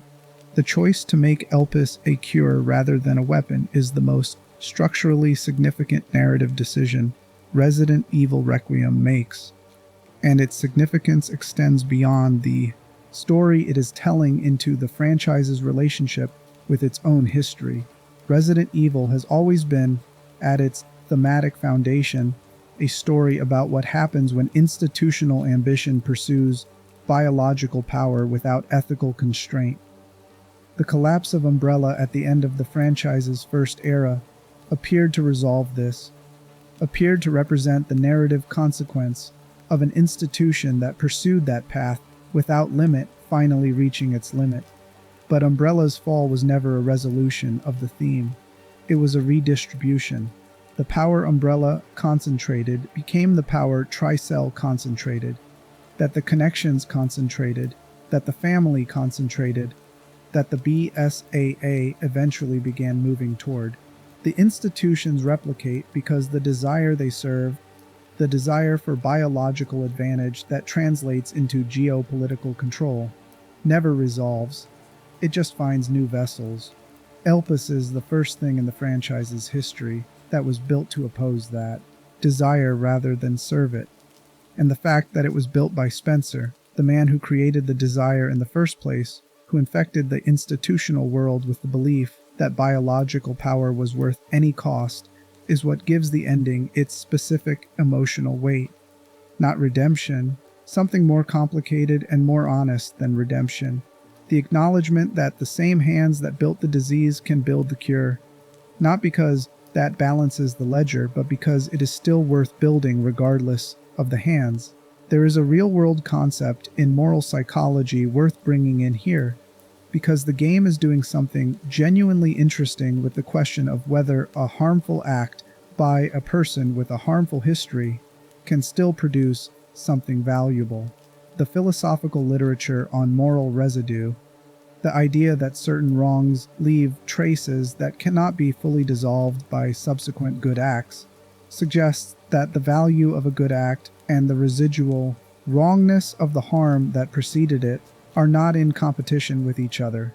They coexist. Spencer's remorse and his creation of Elpis do not cancel what he did, but Elpis is still an antiviral. The cure works regardless of whether Spencer deserved to be the one who built it. This is what separates the good endings argument from simple moral redemption narrative. The game is not saying Spencer is redeemed, it is saying the cure is real. Those are different claims, and the game is careful enough to make only the second one. But Elpis as a universal antiviral raises questions the game deliberately leaves open. And the openness is appropriate because the answers are genuinely uncertain within the logic the franchise has built. Spencer's note indicates Elpis was designed as a T-virus cure specifically. Given that the T-virus was the biological foundation available when Elpis was completed in the mid-90s, and the other major strains had not yet been produced. The T-virus is the progenitor strain from which so many subsequent biological agents were derived: T. Veronica in Code Veronica, T. Phobos in Revelations 2, and the TG virus of Dead Aim all contain direct T-virus lineage. The G virus was designed as an evolved version of T-virus biology. The C virus of Resident Evil 6 was a combination of G virus and T. Veronica. An antiviral targeted at the T-virus's fundamental biology might propagate through these derivative strains, might reach anything carrying sufficient T-virus DNA in its construction. Spencer's note suggests he believed it broader than a single strain cure, stating that Elpis would bring an end to Umbrella, the family, Tricell, and the HCF together, organizations whose power rested on different biological assets. Whether the game intends Elpis as a total solution to the franchise's biological horror, or as the first significant reversal in an escalation that continues, that remains a question the current story leaves open for what comes next. What Gideon's catastrophizing about the cure's release gets wrong is worth noting, because his wrongness is the game's most direct engagement with the counter-argument against releasing it. His claim that making all bioweapons useless will produce anarchy presupposes that the current world, a world where the US is withdrawing from bioweapon treaties, where the BSAA is under connections control, where multiple governments and corporations are actively pursuing biological dominance, represents order. The order Gideon is mourning is the order of unchecked institutional power, running without effective opposition. Elpis doesn't create anarchy.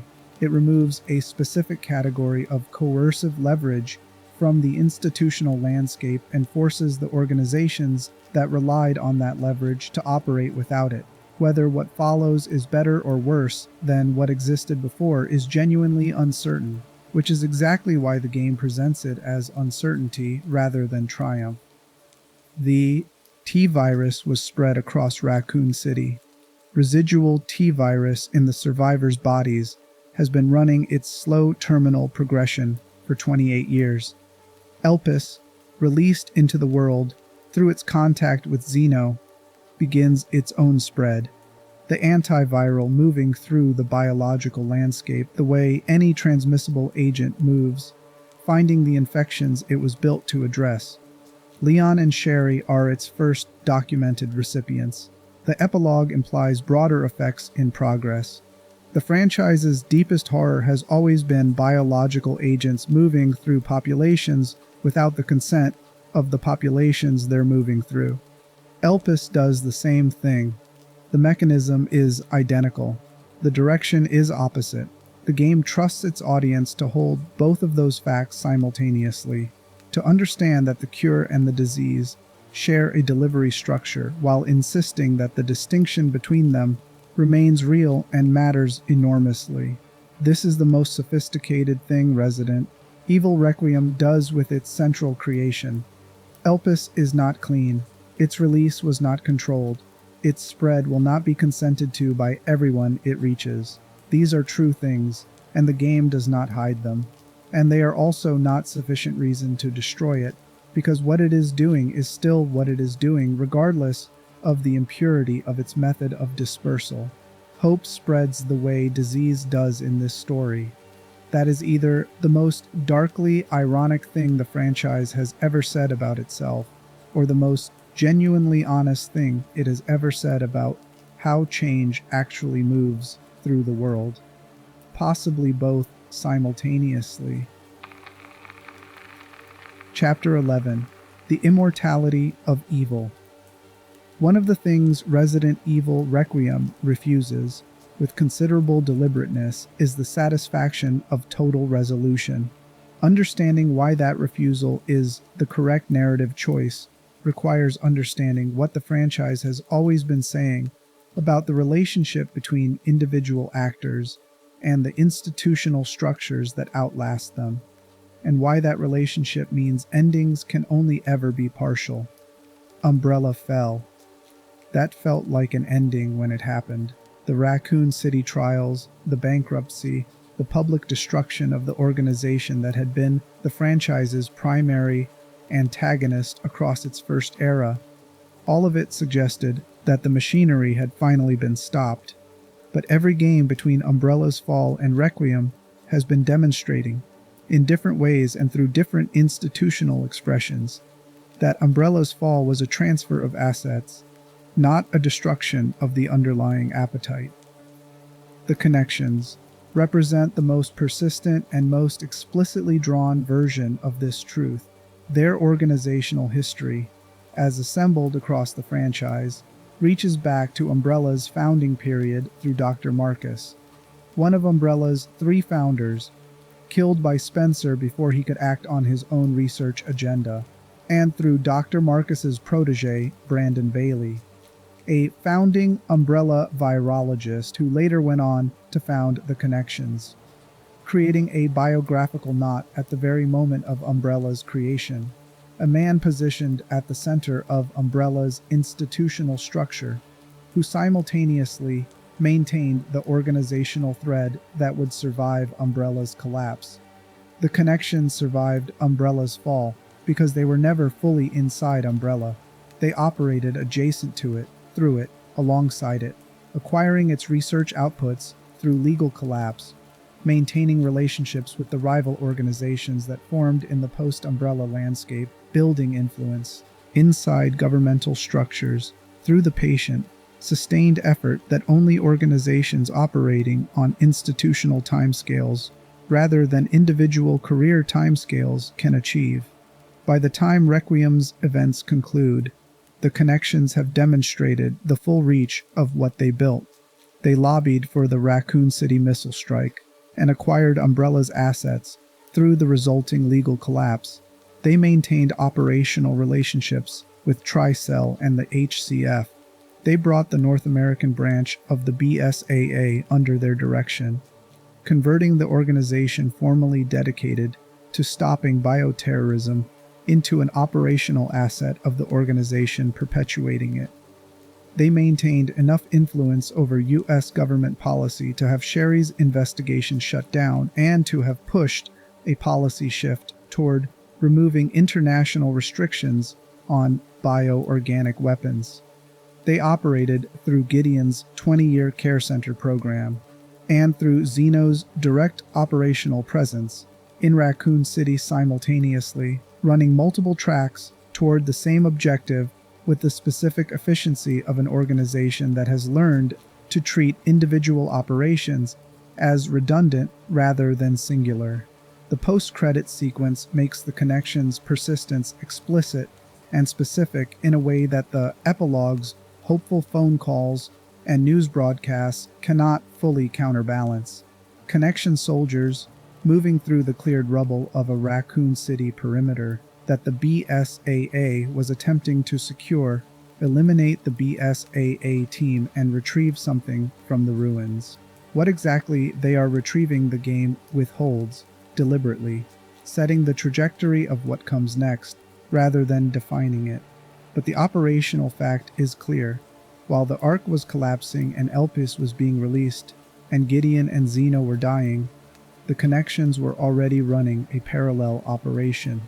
They had already anticipated the Ark's loss and identified the next objective. The organization is adaptive in the specific way that institutional entities are adaptive when they operate on timescales that make individual setbacks into data rather than defeats. Chris Redfield's absence from the main events of Requiem is its own form of statement. The Houndwolf Squad's arrival to extract Leon and Grace carries his operational signature.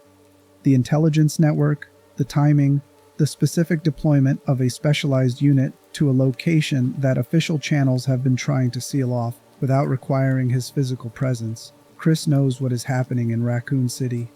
He has been watching. The unit he sends is the leading edge of a response that is still assembling. The message Sherry receives, that the connections are moving before the Houndwolf Squad can secure the perimeter, that whatever they are retrieving is already in their hands, frames the next chapter of this story before this one has finished. The wolves are being called in, and if the pack is coming, the person who built it will be behind them. This setup is important not just as franchise continuation, but as the game's final argument about institutional evil and the nature of the struggle against it. Elpis has been released.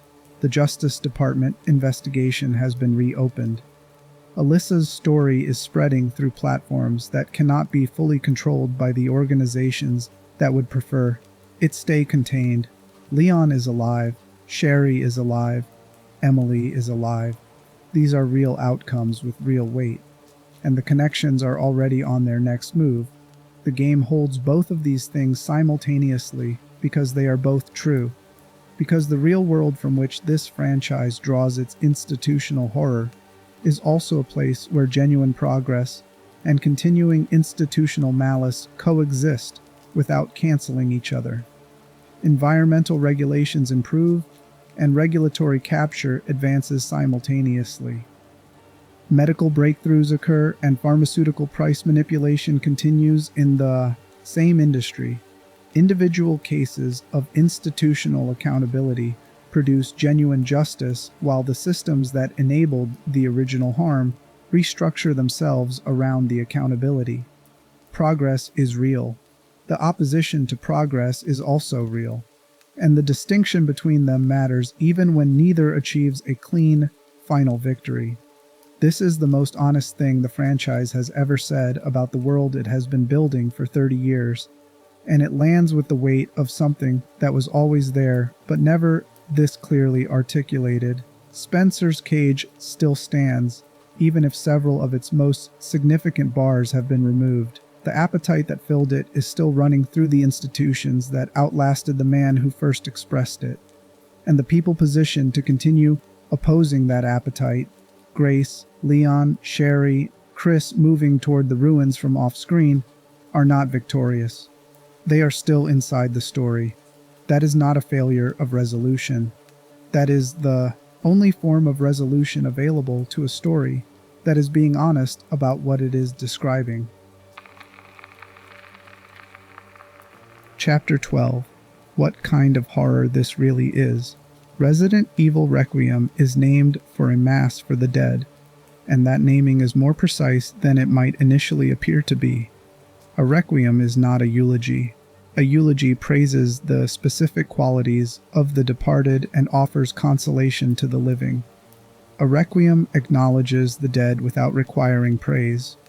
It is the formal, musical, liturgical acknowledgement that someone was here, that they are gone, and that the weight of that fact deserves more than silence.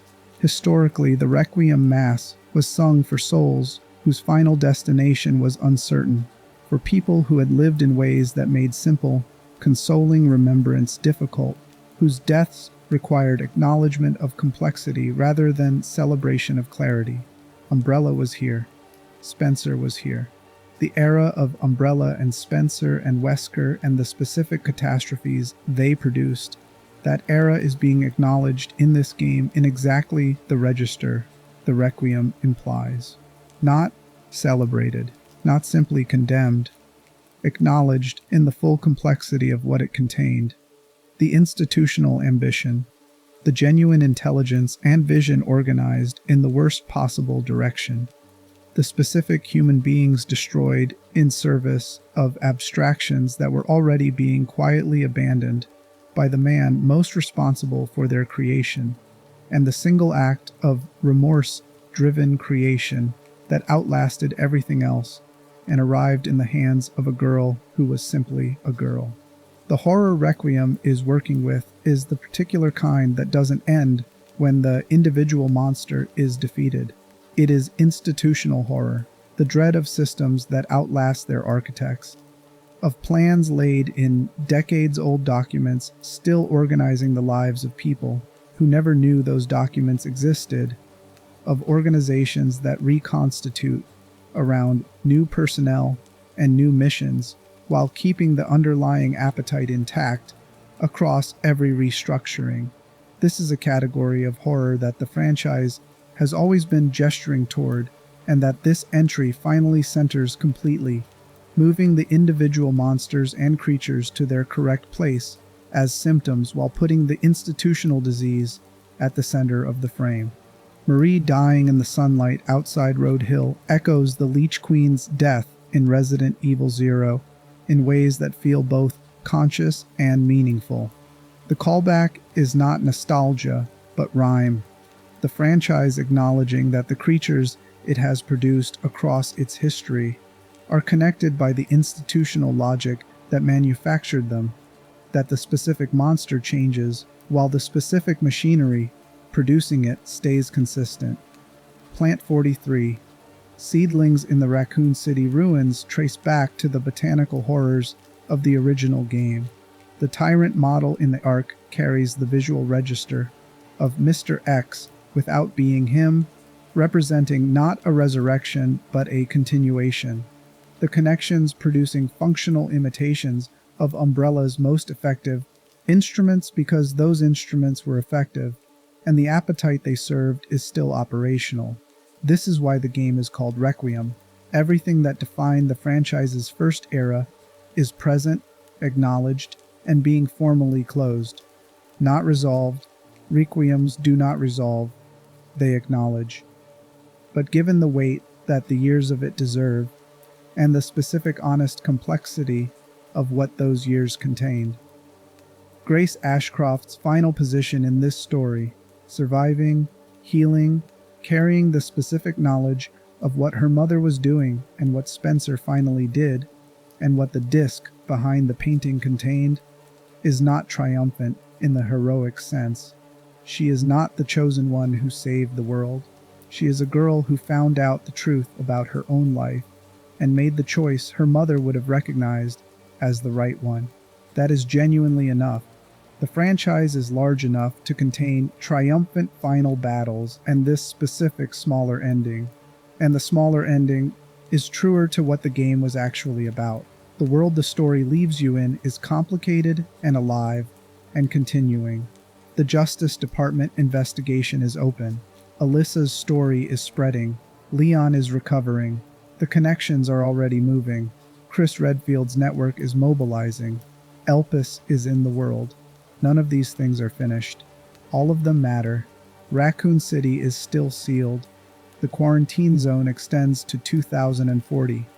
Underneath the rubble, things are still moving that the missile was never intended to fully stop. But the disc is out from behind the painting.